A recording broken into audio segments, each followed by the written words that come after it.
जय गुरुदेव, जय जय गुरुदेव, जय जय गुरुदेव, जय जय गुरुदेव।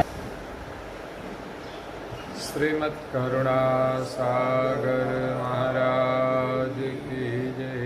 कैवल धाम की श्री अविचलदास जी महाराज की जय।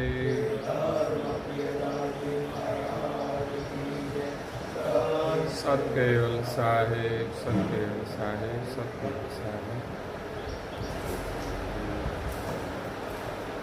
परम गुरु श्रीमद् करुणा सागर महाराज श्री रचित पंचम श्वसन वेद यानी पंचम सूक्ष्म वेद, दिव्य परम गुरु जी का आगमन और कैवल कर्ता की गुप्त गति दर्शावन को स्कंद पहला और चौपाई नंबर है 65।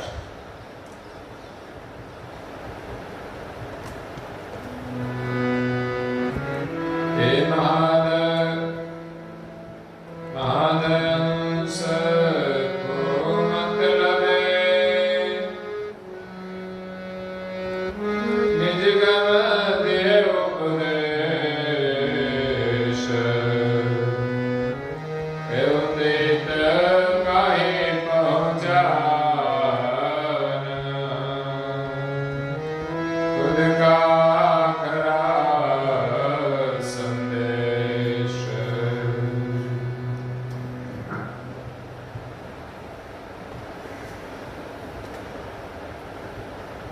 प्रिय भक्तजनों, ज्ञान संप्रदाय के आद्य स्थापक अनंत ब्रह्मांडाधीश कैवल कर्ता के परम विशेष अंश सकर्ता सतकैवल का महान सजान जान स्वरूप को अनेक न्यायों से प्रत्यक्ष प्रमाण से प्रतिपादन करने वाले अनंत अंशों के तारणहार कैवल धर्म धुरंधर महान समर्थ परम श्रेष्ठ परम विभूतिवान परम दयालु परम कृपा निधि सर्वज्ञ दिव्य परम गुरु श्रीमद् करुणा सागर जी महाराज जगत के जिज्ञासु और मुमुक्षु अंशों को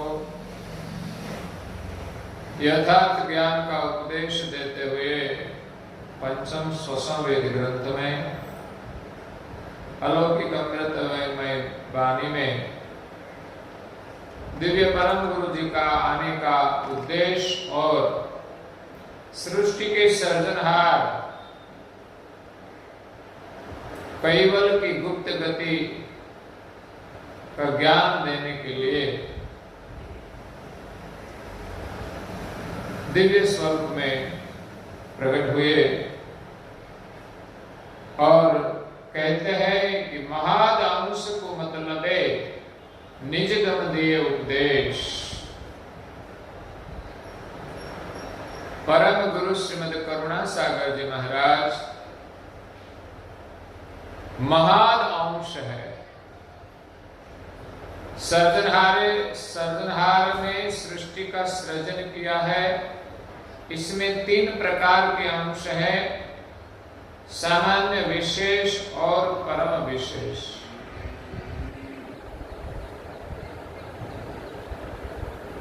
परम विशेष अंश महाद अंश है। सर्जनहार की जो महाद सजान जान है उनके साथ उनकी अखंड एकता है। संसार में पंचम श्वसन वेद का ज्ञान का लोप हुआ, बाद में सामान्य और विशेष अंश सर्जनहार को भूल गए, तो वही सर्जनहार का संदेश लेकर परम गुरु परम विशेष अंश मतलब निज गम दिए उपदेश सर्जनहार की सजान जान महाल वो परम विशेष अंश के पास है। सर्जनहार ने सबसे पहले परम विशेष अंश को उत्पन्न किए और उनको महद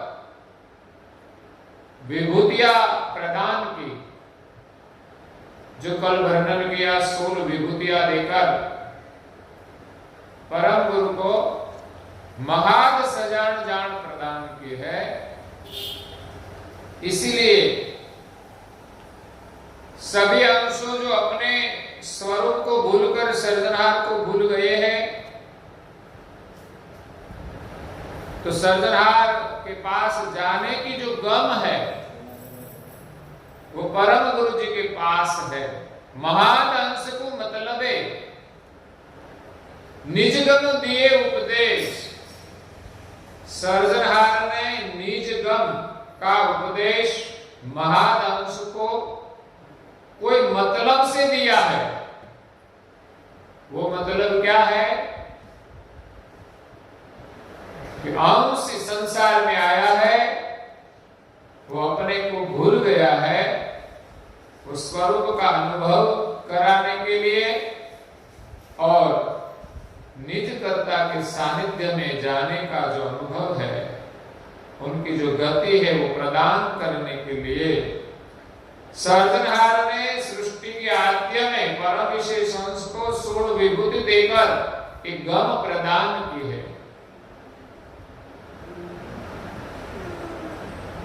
सृष्टि के आद्य में पंचम स्वसंवेद का लोप हुआ। बाद में धीरे धीरे संकादिक और ब्रह्मा विष्णु महेश आदि सर्जनहार का लक्ष्य भूल गए और सृष्टि में अकर्ता ब्रह्म का लक्ष्य स्थापित हुआ। चार वेदों में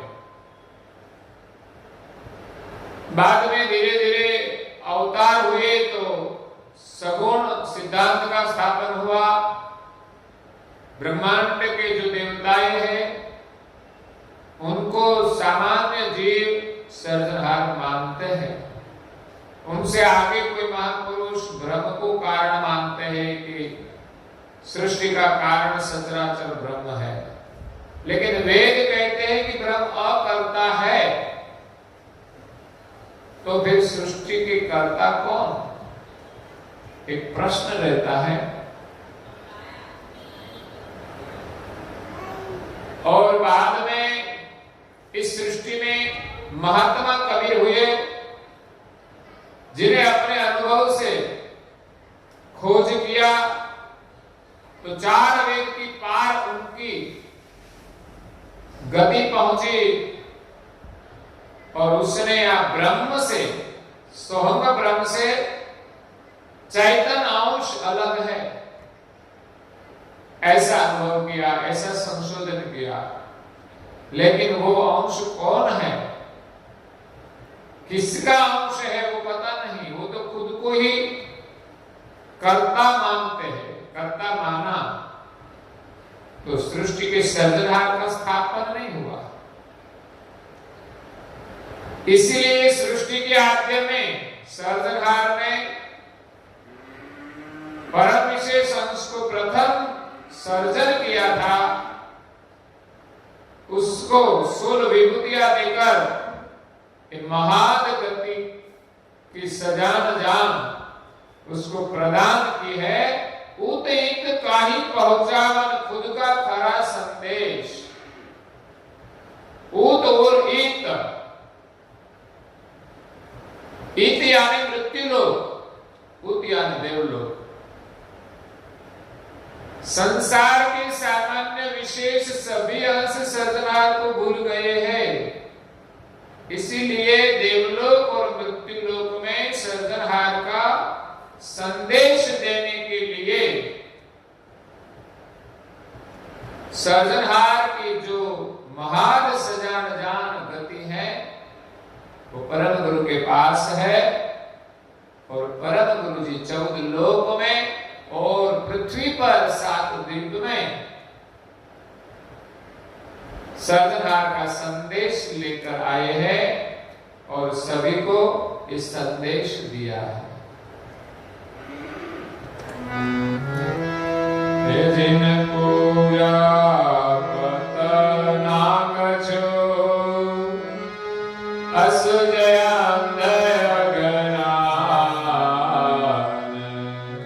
सदा ये सर्वदा उद्रहित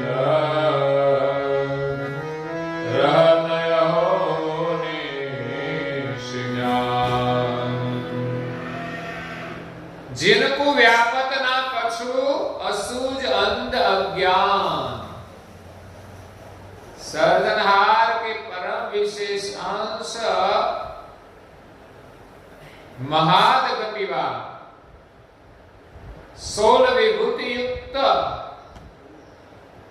जो परम सजान जान है, उनको संसार में असूझ यानी अज्ञान कभी स्पर्श नहीं करता। क्यों? परम विशेष अंश को संसार का अज्ञान नहीं होता। वो सब कुछ जानते हैं, सृष्टि की रचना को भी जानते हैं और रचयिता को भी जानते हैं। सामान्य विशेष अंश संसार में आए, सृष्टि की रचना में रसमस हो गए तो खुद को भूल गए और सर्जनहार को भी भूल गए। विशेष गति के देवताएं भी इस सृष्टि का नियमन करते हैं। वो नियमन करने में इतने रसमस हो गए कि वो भी खुद को भूल गए और सर्जनहार को भूल गए। देवताएं संसार में अवतार लेकर आते हैं तो सर्जनहार ने उसको जो करुणा दी है, सामर्थ्य दिया है, इस सामर्थ्य के अनुसार वो काम करते हैं और अवतार लेकर चले जाते हैं। हमारी दृष्टि में इस देवी कार्यों को हम भगवान मानते हैं। सामान्य जीव तो ऐसा काम नहीं कर सकता, इसीलिए विशेष अंशों का जो अवतार होता है वो संसार के अधर्म का नाश करने के लिए और पुनः धर्म का स्थापन करने के लिए। लेकिन सृष्टि की रचना विशेष अंशों ने नहीं की है, देवताओं ने नहीं की है। सृष्टि का सर्जन करने वाला सर्जनहार वो तो सृष्टि से परे है। सृष्टि के आद्य में उनका विसर्जन हुआ, बाद में किसी को पता नहीं है। उनका संदेश लेकर उनके सानिध्य में से परम विशेष अंश महाद विभूतिवान जो जम्बूद्वीप में उनकी पहचान करुणा सागर नाम से है, वो परम गुरु है, परम विशेष अंश है। यहां कहा है कि असूझ अंध अज्ञान, उसको संसार का कोई अज्ञान लागू नहीं पड़ता, असूझ नहीं होगा। क्यों? कि वो महाद सजान जान है। सर्जनहार ने सृष्टि की रचना की है। इसमें दो प्रकार की जान है। अंश सभी जो क्रिया करते हैं वो जान से करते हैं। अंश की पहचान क्या है? जानपणो। अंश इस शरीर में रहकर इंद्रियों से जो क्रिया करते हैं, इसमें अंश की जान होती है। बिना जान कुछ काम नहीं कर सकते। आंख से देखने का काम करते हैं तो दृश्य की जान है। कान से शब्द श्रवण करते हैं तो शब्द की जान अंश को है। अंश में जानपण है, इसीलिए अंश आंख से देख सकते हैं, कान से सुन सकते हैं, मुख से बोल सकते हैं, नासिका से गंध की जान ले सकते हैं। नाक को पता नहीं है गंध का, वो तो अंश की जान से ही पता चलता है। जानने वाला तो अंश है, नाक को जान नहीं है। नाक एक इंस्ट्रूमेंट है जो गंध की परीक्षा करने का एक साधन है। लेकिन गंध कैसी है, अच्छी है या बुरी, उनका निर्णय जान स्वरूप अंश करता है। दृश्य देखने का काम आंख करती है, लेकिन दृश्य कैसा है, जैसे कैमरा होता है, कैमरा सिर्फ दृश्य दिखाई देता है, कैमरा को पता नहीं कि सामने कौन है, कैसा रंग है। देखने वाला कैमरा से अलग होता है। वैसे ही आंख हो, नाक हो, कान हो, ये सब कैमरा है, कार्य करते हैं, लेकिन उसको पता नहीं। देखने वाला अंश जान रूप है, इस जान के माध्यम से दृश्य का अवलोकन करते हैं। कोई रजोगुण के भाव से देखते, एक ही दृश्य को देखने वाला रजोगुण के भाव से देखते हैं, कोई तमोगुण के भाव से देखते हैं, कोई सत्वगुण के भाव से देखते हैं, कोई त्रिगुणात्मक दृष्टि से देखते हैं। तो अंश का स्वरूप जान स्वरूप है। मुख से बोलते हैं तो मुख नहीं बोलता, मुख सिर्फ क्रिया करता है अक्षर को बाहर निकालने की, लेकिन क्या बोलना वो तो जान स्वरूप अंश जानता है। जैसे माइक्रोफोन है और स्पीकर है, उसी प्रकार हमारा मुख है, इसमें से आवाज निकलती है।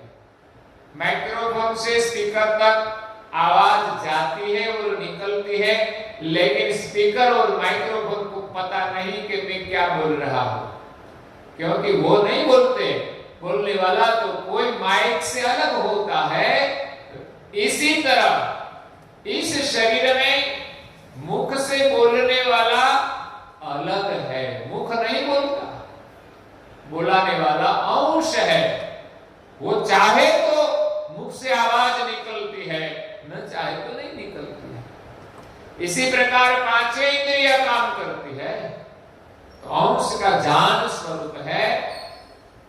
तो ये जान जो है, जाने पड़ो, दूसरी उनका लक्षण है क्रिया शक्ति। अंश की पहचान क्रिया शक्ति है। तो उसमें जान है तो पता चलता है सभी क्रियाओं का, लेकिन क्रिया शक्ति है, इसीलिए इंद्रिया क्रिया करती है। आंख देखने का काम अंश में क्रिया शक्ति है, इसीलिए करती है।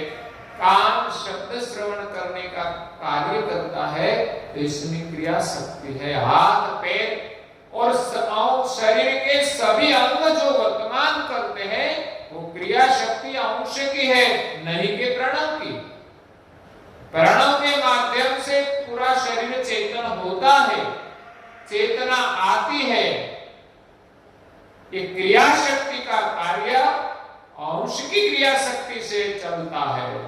अंश चला जाए तो अकेले प्रणव से शरीर क्रिया नहीं करेगा। प्रणव स्वयं क्रिया करता है, वो अंश की क्रिया शक्ति से। और तीसरा लक्षण है चेतना।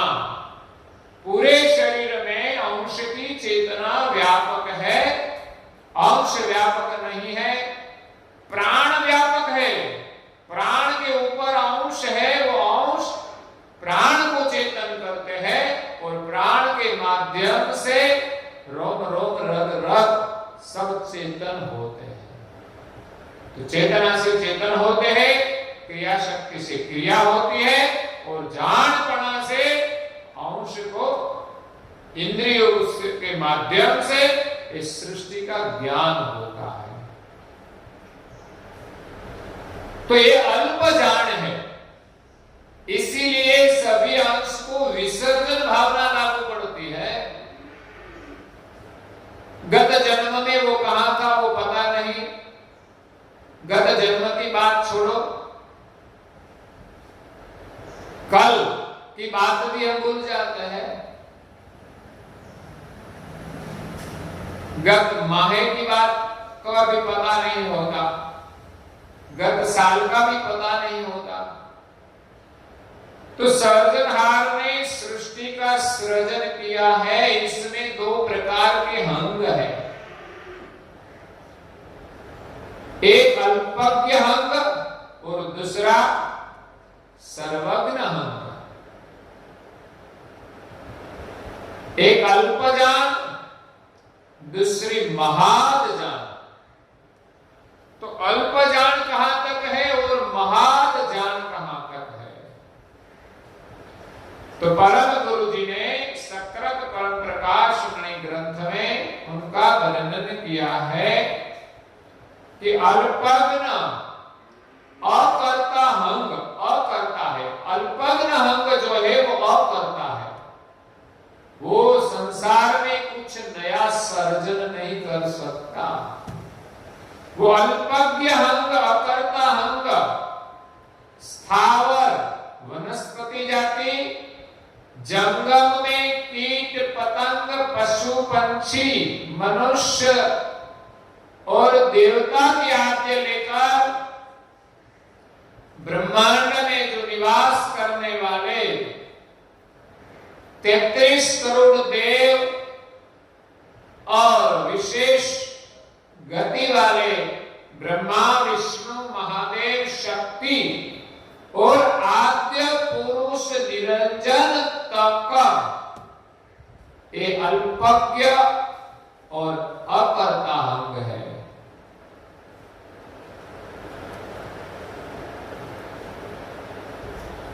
सृजनहार के दो प्रकार के जो अंश है, सामान्य और विशेष।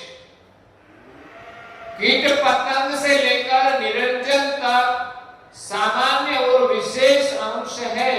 इसलिए दोनों का अंग अल्पज्ञ और अकर्ता तो है ही, लेकिन सामान्य अंशों का अंग सामान्य है और विशेष गति के जो देवों का अंग है ये सामान्य से थोड़ा विशेष है, लेकिन अल्पज्ञ और अकर्ता तो है ही। इसी के कारण वो सृजनहार को जानते नहीं और संसार में नया कुछ सर्जन कर सकते नहीं। सृजनहार ने जो सृष्टि का सृजन किया है, इसमें से नया एक कारण भी नहीं बना सकते और बनाई नहीं है। जो बनाया है इसमें कुछ काम करते हैं, कोई पर्चा चमत्कार वो नई चीज नहीं है। सृजनहार ने सब कुछ बनाया है और देवों को विभूतियां दी है, एक एक करुणा दी है, इसीलिए वो कार्य करते हैं। इसमें नया कुछ बनाया नहीं है। जैसे सृजनहार ने 84 लाख प्रकार के शरीर बनाए, इसमें एक भी बढ़ाया नहीं है और एक भी कम नहीं किया है। उत्पत्ति और नाश वो तो सृष्टि का कार्य है, इसलिए वो सृष्टि का नियमन करते हैं। इसीलिए संसार के जो सामान्य अंश है और ब्रह्मांड के जो विशेष गति के देवताएं हैं, इसमें थोड़ा फर्क है कि सृजनहार ने उसको विशेष बनाया है विशेष कार्य के लिए, लेकिन दोनों का जो अंग है अल्पज्ञ और अकर्ता, इस दृष्टि से देखे तो दोनों समान है। न तो सामान्य अंश कुछ नया कर सकता है, न तो विशेष गति के अंश कुछ नया सर्जन कर सकता है। देवताओं को सिर्फ विशेष गति प्रदान किए सृष्टि का नियमन करने के लिए। जैसे इस मृत्युलोक में मनुष्य जाति में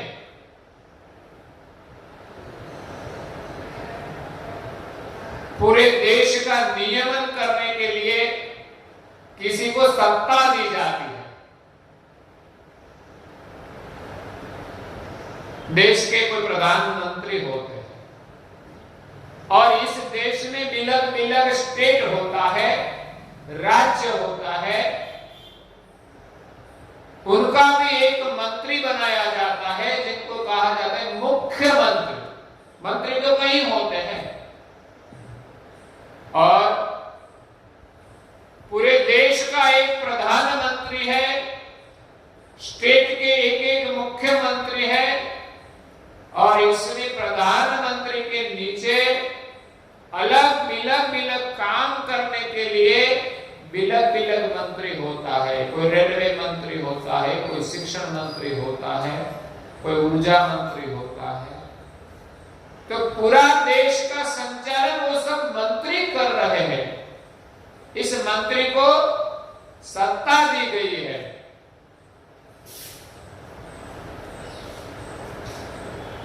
तो जो सत्ता दी गई है उनको भी कानून लगता है, ऐसा नहीं कि वो कानून के परे है। उनको भी देश का सभी कानून लगता है और नियम के अनुसार उसको जो सत्ता दी गई है वो कार्यभार संभालते हैं। कायदा उसने नहीं बनाया, सिर्फ उनको सत्ता दी है, वो परमानेंट नहीं है। तो सामान्य जो आम जनता है उनके पास कोई सत्ता नहीं है और जिनको सत्ता दी गई है वो दोनों में आखिर कोई फर्क नहीं है, दोनों सामान्य ही है। उनके पास जो सत्ता है, सत्ता के माध्यम से वो बड़ा कहा जाता है, साहब, लेकिन उसके पास कुछ नया करने का और कोई सामर्थ्य नहीं है। तो यहां परम गुरु जी ने दो प्रकार के हंग का वर्णन किया है। तो सामान्य हंग कीट पतंग से लेकर निरंजन तक है और दूसरा हंग है वो सर्वज्ञ हंग है, सकर्ता हंग है। सर्जनहार जो है उनका हंग सर्वज्ञ है, वो एक ही है, वो हंग एक है सर्वज्ञ, जिस हंग से सारी सृष्टि का ज्ञान होता है। तो वो हंग महाद सजान जान हंग है, वो परम विशेष अंश परम गुरु और कैवल कर्ता दोनों का एक ही अंग है। इसीलिए सर्जनहार और परम विशेष अंश परम गुरु एक मेक है। पति पद परम गुरु एक मेक समझे जे संत एक मोटो विवेक। एक बड़ा विवेक है कि सर्जनहार और परम गुरु भिन्न नहीं है। सर्जनहार कर्ता है और परम गुरु कर्ता के परम विशेष अंश है, वो तो है ही, लेकिन भिन्न क्यों नहीं है? क्योंकि उनका दोनों का हंग एक है, सर्वज्ञ है और महान सजान जान है। इसलिए यहां परम गुरु जी कहते हैं कि महान अंश जो है जिनको व्यापक ना कछु असूझ अंध अज्ञान। संसार में दिव्य परम गुरु जी दिव्य देह धारण करके आते हैं, फिर भी संसार का अज्ञान उसको लागू नहीं पड़ता। सदा सर्वदा उतइत रहत अहो निष्ज्ञान। परम विशेष अंश परम गुरु महान सजान जान है, सर्वज्ञ है। इसी के कारण उत और एक मृत्युलोक और देवलोक का ज्ञान अहर्निश रहता है, कभी भी विसर्जन नहीं होता। और आगे कहते हैं और सब अंश सामान्य के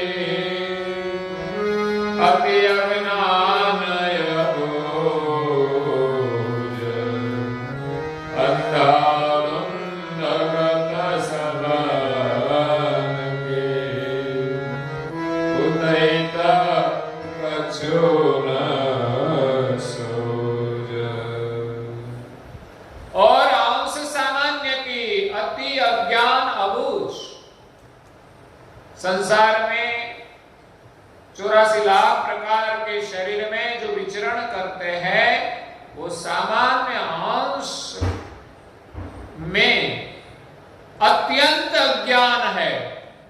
स्वरूप को तो नहीं जानते, लेकिन सृष्टि की जो रचना है उनका भी उसको ज्ञान नहीं है। जन्म के बाद उनको पढ़ाया जाता है, शिक्षा दी जाती है, उतना ही ज्ञान उनको आता है। अपने आप उनको कुछ पता नहीं है। अति अज्ञान और अबूझ,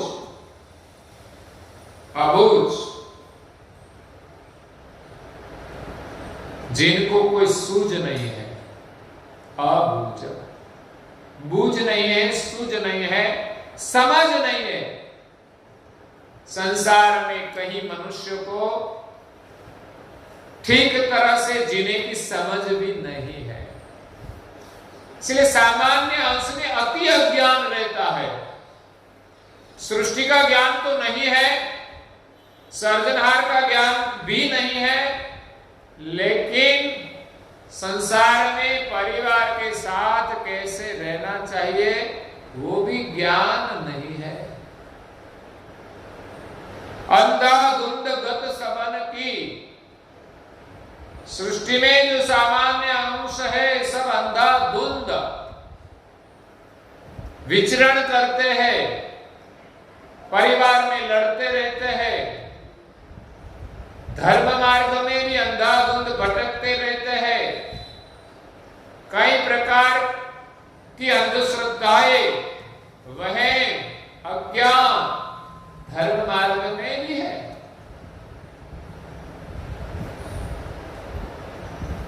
कल ही बकरी ईद गई, तो बकरी ईद का त्योहार तो मनाया जाता है। कैसे मनाया जाता है? बकरी को काटा जाता है। क्या वो धर्म है? हिंदू में भी कई मान्यता ऐसी है जहां पशु की बलि दी जाती है। क्या वो धर्म है? अधर्म है। इसलिए परम गुरु जी कहते हैं कि संसार में अंधाधुंध जीव की गति हो गई है। उदित कछुन सूद, न तो देवलोक का ज्ञान है, न तो मृत्यु लोक का ज्ञान है, न तो धर्म का ज्ञान है। इसीलिए सामान्य अंश अल्पज्ञ है, इसीलिए उसको अज्ञान लागू होता है। और परम विशेष अंश परम गुरु सर्वज्ञ है, महान विभूतिमान है, इसीलिए कभी भी उसको अज्ञान स्पर्श नहीं कर सकता। वो सदैव अहोनिश सारी सृष्टि का ज्ञान सदैव रहता है, उनके स्मरण में रहता है। इसीलिए सर्जनहार ने उनको सूल विभूतियां प्रदान की है और संसार में सर्जनहार का संदेश लेकर परम विशेष अंश परम गुरु पधारे हैं और हम सबको पंचम स्वसंवेद का ज्ञान देते हैं। आगे परम गुरु विस्तार से हमें जो कहते हैं वो हम कल सुनेंगे और आज के प्रवचन को यहाँ विराम देते हैं। श्रीमद् करुणा सागर जी महाराज की, श्री कैवल धाम की जय, श्री अविचल दास जी महाराज की जय,